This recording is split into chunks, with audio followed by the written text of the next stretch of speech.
In his early 40s, he received a surprise visit that would refocus him on physics. It was the astronomer Edmund Halley, now known for the comet named after him.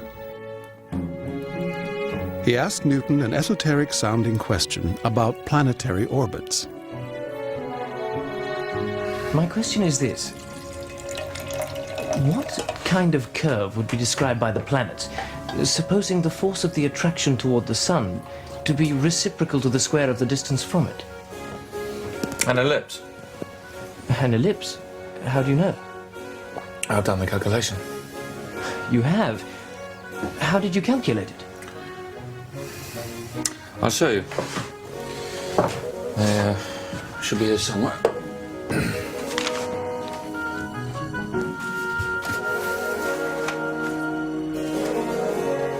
Don't worry, I will redo the calculations. I'll send you a copy.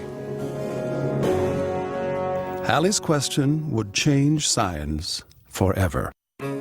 Through years of observation, scientists had discovered that the planets move around the Sun not in perfect circles, but in slightly elongated elliptical orbits. But no one could explain why.